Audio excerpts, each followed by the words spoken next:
who have been full-throated in their support of everything that we're doing here in Maryland, and we just want to say how grateful we are to them, how grateful we are to the Secretary of Transportation and the Department of Transportation, who within hours of this happening, I was on the phone with the Secretary of Transportation. I think Secretary Buttigieg has been calling me at 3:30 in the morning. And now he and his entire team have been down here this afternoon spending time looking at the efforts, looking at the damage, and also identifying what they can do to support and help. Can't tell you enough how much we appreciate that, Mr. Secretary. And also, please let the President and the Vice President know from the bottom of our heart how much we appreciate it as well. We've also had a chance to be here with our remarkable congressional delegation. From the earliest parts of the morning, our congressional delegation has been there throughout. And I always say I'm grateful that I've got such a remarkable congressional delegation. And today, I just have another example as to why I am a very lucky governor to have the congressional delegation that I have. And also our state, our local elected officials, Mayor Scott, who literally got a call from the very first thing in the morning. I know you have had no rest in a very long time, sir. And so I want to say how much we appreciate you. But also, it's to the members of the philanthropic community who have been reaching out and offering support. It's the members of the private sector who've been reaching out and offering support. It's the sandwich companies who have said we're going to shut down because we just want to make sure that the first responders are getting meals. Everybody has stepped up. Everybody has raised their hands to serve. And I can tell you, it is so deeply appreciated. It's so deeply felt. And for everyone who is offering prayers and supports, I can tell you those prayers are working and we are grateful. And the thing that I would ask for people to remember is this. The first, this is very much still a search and rescue mission. We are still actively looking for survivors. We know, and that's the pledge we've made to these families, and this is still very much an active search and rescue mission. And there is not a single resource that we will hold off on deploying. I have already authorized the deployment of everything from air, land, and sea resources to make sure that this search and rescue operation is carried out to its fullest intent. The second thing I want to remind people is that this will not be short. There's going to be a long road. There's going to be a long road, not just as we go from search and rescue. There'll be a long road as we talk about what does the future of this region, the future of the area look like. And we're going to need each and every one of you. We're thankful to have partners like what we have in the Biden-Harris administration. We're thankful for the partners that we have in our federal delegation. We're thankful for the partners we have in our state and local leadership. We're thankful for the partners that we have in the private sector and the philanthropic community. We're thankful for the partners that we have within the Moore-Miller administration. We're thankful for each and every one of you, both Marylanders and non-Marylanders who have reached out and offered support. We feel it. We need it. And we are truly grateful for it. And I think just in this time, this state has been able to show what it means to be Maryland tough and Baltimore strong. And this state and this city will continue to show exactly that. And so with that, I want to turn it over to our Secretary of Transportation, Pete Buttigieg, with a deep sense of thanks and appreciation. Oh, I apologize. Before I turn it over to Secretary Buttigieg, I want to turn it over to the dean of our delegation, and someone who has been leading from the front this entire time, and we are deeply grateful for the leadership of Senator Ben Cardin. Governor Moore, first of all, thank you very much for getting our whole team together to meet this challenge, and our prayers are with the families of those that are lost at sea at this moment. As the governor said, it's still a search and rescue, so we are hopeful, and we are with the families. I also want to underscore our thanks to our first responders. They did an extraordinary job, acting very quickly and saved lives. So we thank our first responders for everything that they have done. I just really want to underscore a couple points. Our first priority is the search and rescue for those that were on the bridge. We then need to make sure that the channel is reopened. It's critically important to our economy. It affects many, many jobs. It affects not only jobs here in Maryland, but around the country and world. So our next priority is make sure we get that channel opened. And then we also need to fix and replace the bridge for the surface transportation. We're going to work together as a team. I am very impressed by all the partners that are with us today. We heard from them at the state level, the local level, the federal level. I particularly want to acknowledge our federal partners. The Secretary of Transportation is with us. We have the Coast Guard. We have the Army Corps of Engineers. We have the investigators. We have the Small Business Administration. They're all here because of the commitment of the partners to work together. A special thanks to President Biden, who's made it very, very clear that he'll do everything in his power to make sure that we get the help we need to deal with this challenge.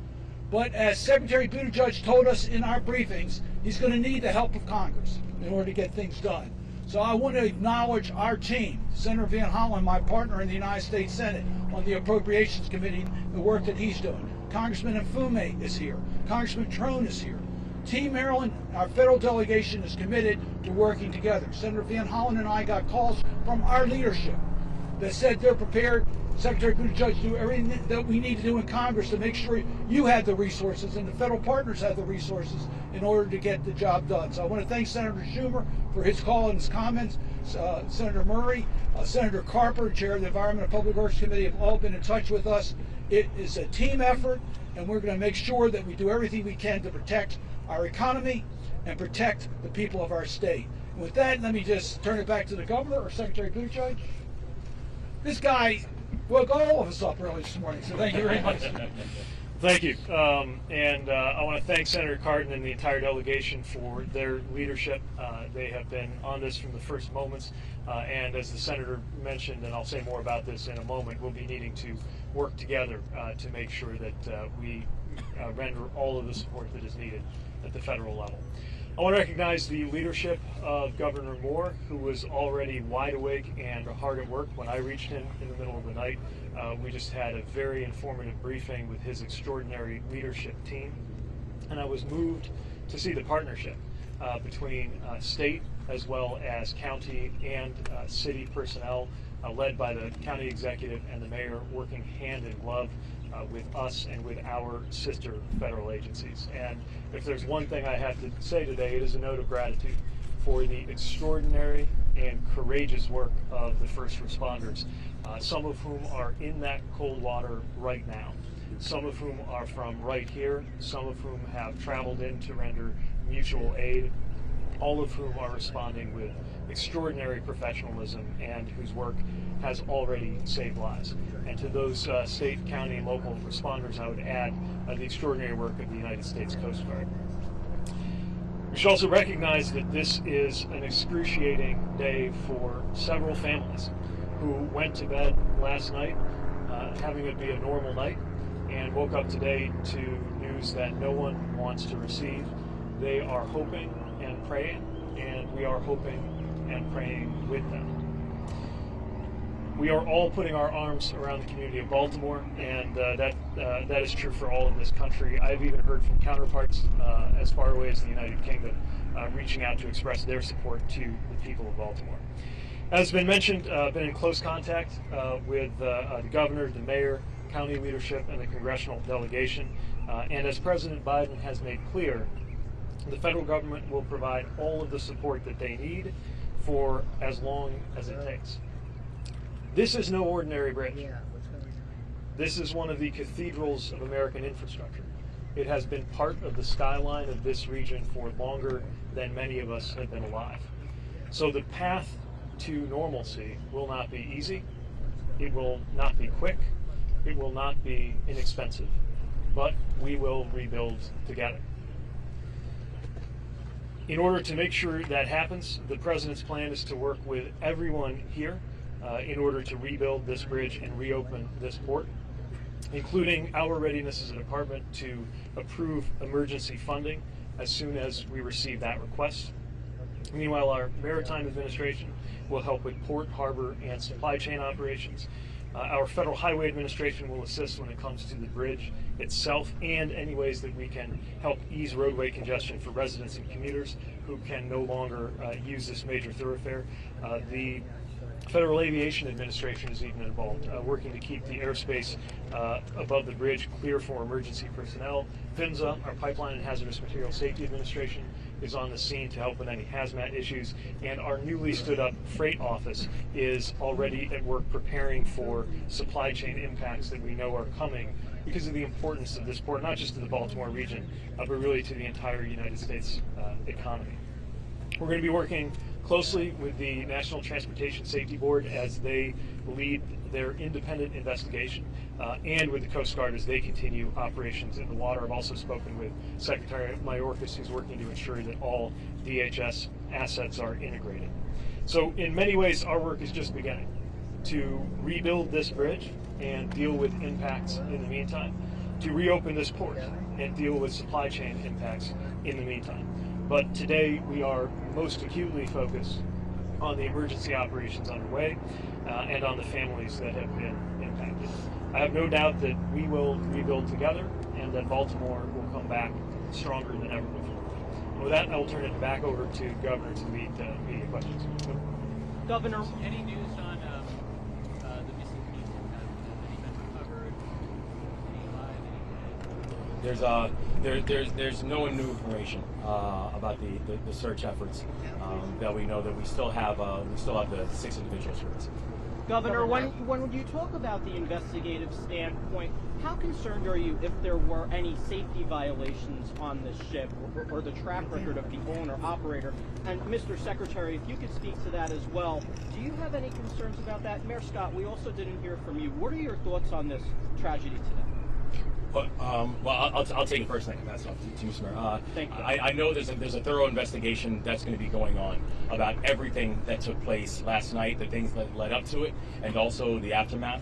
And so I don't have any further comments about any concerns that we have about the companies that are involved, because there's still a thorough investigation that's going to take place. Thank you, Mr. Governor. I think we all know this is an unspeakable tragedy. And while, as the governor just said, the investigation is still underway, all of that can wait. Right now, this is about the lives of those individuals that we are searching for, and nothing else. Everything else, this team of folks will work together to make sure that we rebuild and do everything we need to do for our port. But right now, we need everyone to understand this is about the lives of those families who are deeply impacted. Mr. Secretary, this is, we've seen now several bridge collapses happen over the past couple of years. Obviously, this was a catastrophic event, but that bridge fell very quickly. How concerned should Americans be about the bridges that they're traversing every single day in this country? This is a unique circumstance. I do not know of a bridge that has been constructed to withstand a direct impact from a vessel of this size. What I will say is anytime anything happens to any bridge, we as a country take that and learn from that. Learning from incidents as diverse as what happened to I-95 in Philadelphia, what happened to I-10 in Los Angeles, or another case that we're learning a lot from here, which is the 2007 collapse of I-35 West in Minnesota. Let me emphasize that was a very different circumstance with very different causes, and the NTSB by design is independently leading the investigation into what those causes are. No question that we will take all of that information and apply it in our future work. Mr. Secretary, how long are you preparing for the shipping channel to be closed? And you mentioned supply chain. What else are you doing to make sure other ports are prepared to maybe take on some of that? Well, the port here in Baltimore does the most vehicle handling of any port at all. And that's just talking about the vehicle side. You also have container traffic, you have bulk traffic. There is no question that this will be a major and protracted impact to supply chains. It's too soon to offer estimates on what it will take to clear the channel and reopen the port. There is one part of the facilities here, Trade Point, which is located at Sparrow Point, which is outside of the part that's blocked. But the main part of the Port of Baltimore is, of course, inside the channel that has been blocked. Last question. This is part of why Last we're question. fortunate to have that newly stood up freight office, which along with the Maritime Administration and all of our interagency and intergovernmental partners here, is we're going to make sure we coordinate. There is no central authority that directs maritime traffic the way you have with air traffic. So it's going to be important to have a number of dialogues established with ocean shippers, beneficial cargo owners, port operators, and everybody else who plays a role. I'm Secretary, sorry, what can you Governor, tell us, Mr. just Secretary? for clarity, a question from this morning. It was unclear if there were any vehicles on the bridge when the vessel hit it. Do you have an update now whether there were actually vehicles? There's still an investigation going on about which of the vehicles that we had on the bridge. The thing that we know that we also can verify though is the quick work of public officials and law enforcement who kept more vehicles from coming onto the bridge. They undoubtedly saved an innumerable amount of lives last So night. you're still looking for 6 people, and that's it, as far as you know. Our investigation has not changed. A member of the Baltimore City Can you tell us Council. about the companies involved? The companies involved here, the shippers, the owners, the insurance companies. Are you working with them? Thank you. Thank you all.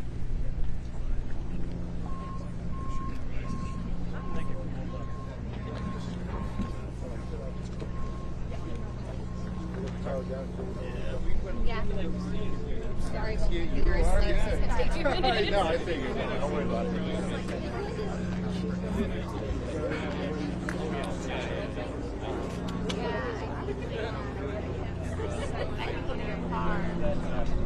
I was looking for you. I was like, help me. I had to get help that time.